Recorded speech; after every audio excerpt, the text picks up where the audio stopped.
je vais pas demander à Kako Nubukpo ce qu'il retient ou ce qu'il aimerait retenir de ces 3 jours. J'aimerais qu'il nous dise en revanche ce qu'il sortira de ces 3 jours de rencontres et d'échanges intenses. Merci beaucoup, chers frères du Cameroun, ce qui prouve bien que pour parler de l'écho, on a eu recours à quelqu'un de l'espace CEMAC. La question est venue à quelques reprises. Peut-être que Madame la deuxième vice-présidente de l'Université de Lomé aura un mot pour nous, mais ce que je voudrais dire en 5 points, mais rapide, hein, parce qu'on est à un moment où la productivité marginale de tous nos facteurs est non seulement nulle, mais devient négative. Donc ce qu'on a appris le matin est en train d'être perdu. Donc je vais faire vite. Je crois que ce qui a été acté, c'est une forme de rupture paradigmatique. On en a parlé hier, mais je pense que même s'il est difficile de se mettre d'accord sur des choses, il y a un constat qui dépasse le cadre de ces états généraux, c'est que l'avenir de l'Afrique, c'est la dynamique de sa demande. Je veux dire, un continent d'1,3 milliard d'habitants, aucune politique digne de ce nom ne pourra ne pas tenir compte de cette tendance lourde, de ce fait majeur. Et par rapport à la dynamique de la demande, qui est le tracteur de la croissance africaine, de la croissance potentielle que nous espérons effective africaine, il faut des instruments qui aillent dans ce sens. C'est pour ça que je parle de rupture paradigmatique. Parce que ce que le Fonds monétaire et la Banque mondiale nous ont expliqué durant des décennies, c'est que la dynamique de l'Afrique devrait être l'offre. Et comme l'offre n'était pas suffisante, il fallait réduire l'ampleur de nos instruments pour les caler sur la faiblesse de l'offre. C'est ça la philosophie de l'ajustement structurel. Alors que le reste du monde s'est développé grâce au crédit et grâce au crédit productif. C'est pour ça que nous devons comprendre que ce qui se joue actuellement, c'est la capacité de notre continent, pas seulement de l'Afrique de l'Ouest, mais de tout notre continent, à se saisir du tracteur qui est la formidable dynamique de demande et monter des instruments qui pourraient l'y aider. Deuxième chose que je voudrais dire, c'est que nous avons produit un rapport général des États généraux qui est en train d'être finalisé, corrigé, parce que chacune de nos sessions a fait l'objet d'un rapport écrit. Donc, ce rapport général vous sera fourni dans les prochains jours, parce qu'il pourra vous servir à tout le moins de pense-bête.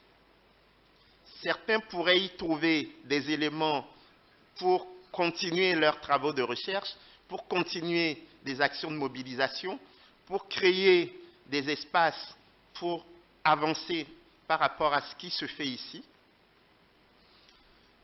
Nous avons également dit, même avant les États généraux, que nous souhaiterions que se poursuive cette dynamique dans ce qu'on a qualifié de conversation monétaire de Lomé. C'est mon troisième point. C'est-à-dire que tous les 2 ans, nous avons pris la décision de nous retrouver à Lomé pour continuer la réflexion sur les contours de la monnaie.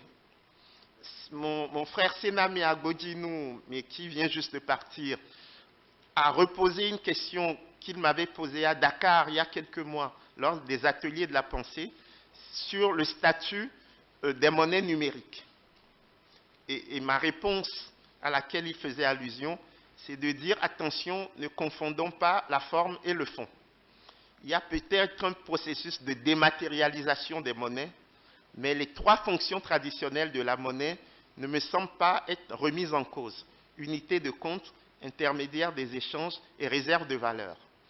Mais là où Sename a raison, c'est que l'ampleur du processus de numérisation pourrait déstabiliser ces fonctions traditionnelles de la monnaie. Le dernier ouvrage de Michel Aglietta et de Natacha Valla, L'avenir de la monnaie, traite ces questions. Donc, voilà le type de questions qu'on pourrait traiter dans 2 ans dans le cadre des conversations monétaires de Lomé. Cette année, nous avons parlé de l'éco, mais dans 2 ans, nous pourrions parler d'autres choses. De la monnaie africaine. Nous pourrions parler de la vision des anthropologues. Vous voyez? Donc, il faut simplement que nous actions ensemble l'impératif de poursuivre la réflexion dans des cadres qu'il faudrait définir puis affiner progressivement.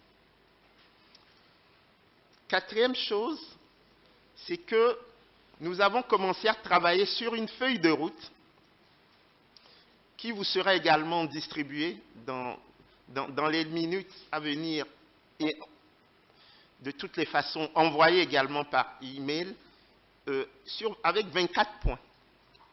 Je vous rassure, je ne vais pas vous lire les 24 points de la feuille de route. Je vais simplement résumer en 4 points.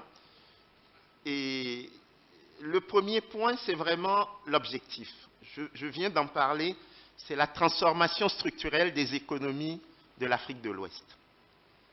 Je crois que nous pouvons nous mettre d'accord sur cet impératif de transformation structurelle des économies de l'Afrique de l'Ouest.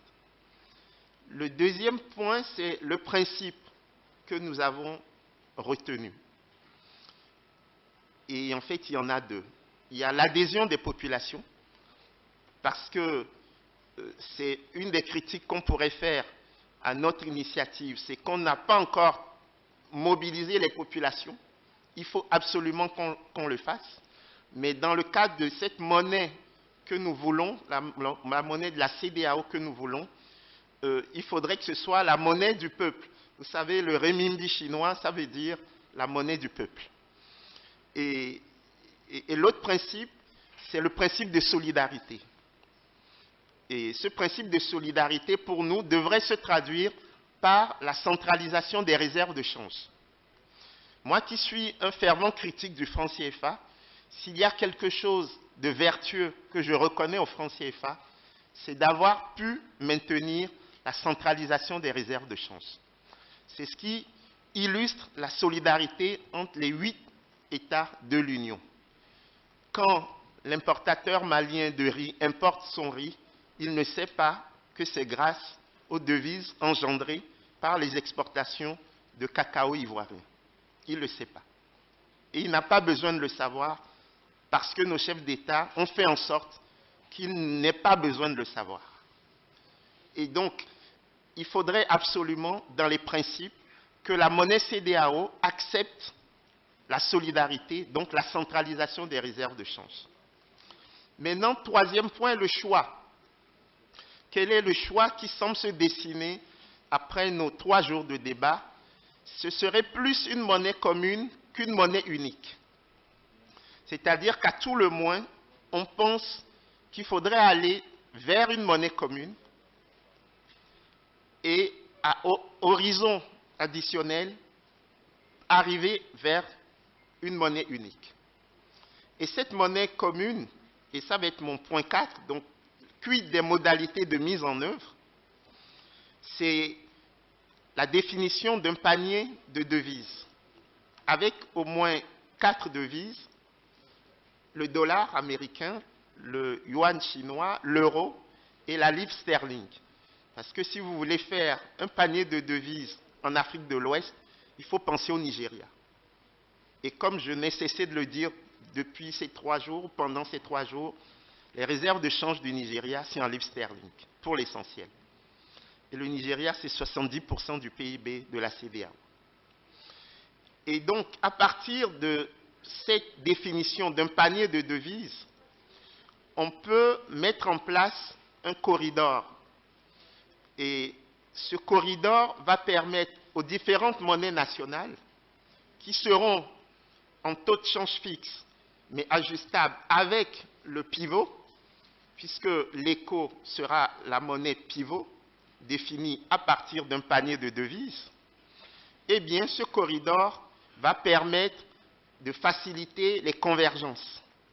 Convergence de vues et convergence économique. Et on estime que la Banque centrale, qui aura à jouer ce rôle, pourra de manière discrétionnaire s'assurer que personne ne sorte de ce corridor. Okay. Et donc, voilà où nous en sommes pour aller vite. Les 4 éléments qui nous semblent être des éléments de convergence de nos discussions. Les techniciens pourraient affiner les choses, mais au-delà des techniciens, les penseurs, les libres penseurs, les politiques. Et là, c'est un appel que je lance aussi, que nous y soyons, que nous soyons tous à ce rendez-vous pour améliorer les choses. Parce que là, c'est une introduction, c'est ce que nous appelons l'appel de Lomé, la déclaration de Lomé, qui est une déclaration minimale qui peut permettre d'enclencher le dialogue avec les politiques. Et enfin, en conclusion ou en pré-conclusion, 5e point, je l'ai dit hier, mais je le redis aujourd'hui, c'est que nous n'avons pas le droit de nous lier les mains. C'est ce que disait Sénamé tout à l'heure. C'est-à-dire que le monde vit une période incroyable, où tous les dogmes qui ont permis au système taylorien fordiste de se maintenir durant tout la dernière moitié du siècle dernier et le début de ce 21e siècle, tout ce système s'effondre. Les seuls qui peuvent profiter de ce qui se passe actuel, c'est l'Afrique. Pourquoi? Parce que l'Afrique n'a pas bénéficié de cet état social qui est quand même un des produits du système taylorien fordiste.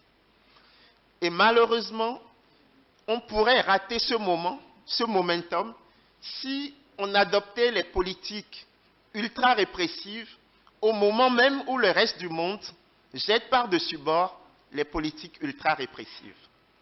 Et c'est en ce sens que je dis et que je redis que la reconquête des instruments de souveraineté économique, à savoir la monnaie et le budget, est la condition sine qua non du développement partagé des nations. Et donc, pour finir, chers amis, je voudrais, en votre nom à tous, remercier le doyen Kouchoro et la faculté de sciences économiques et de gestion de l'université de Lomé. Vous savez, moi je suis maintenant à Ouagadougou, dans de nouvelles fonctions, et donc j'ai été aussi accueilli quelque part par le doyen Kouchoro et la faculté de sciences économiques et de gestion. J'ai vu l'énorme travail qui a été abattu durant ces dernières semaines par son équipe. Je n'oublierai pas les collègues de l'université de Lomé qui ne sont pas de la FASEG, notamment la présidence de l'université de Lomé, madame la vice-présidente, mais comme vous savez, on ne dit pas vice-gouverneur ou vice-présidente, on dit gouverneur ou présidente. Je ne sais pas si ça augure de bonnes nouvelles à venir, mais ce que je voudrais dire, pareil pour professeur Keto, le directeur des relations internationales de l'université de Lomé, je voudrais vraiment, au nom de tous les participants, vous remercier pour cet accueil et vous dire que tout le monde est sensible à la manière magistrale dont vous avez su gérer les choses, alors même que les ressources étaient rares, ce qui prouve qu'avec la détermination et la volonté, on peut arriver à faire beaucoup de bonnes choses. Donc je ne sais pas si vous voulez dire un mot à l'assistance, mais en tout état de cause, je me fais le porte-parole de cette assistance pour vous remercier. Merci.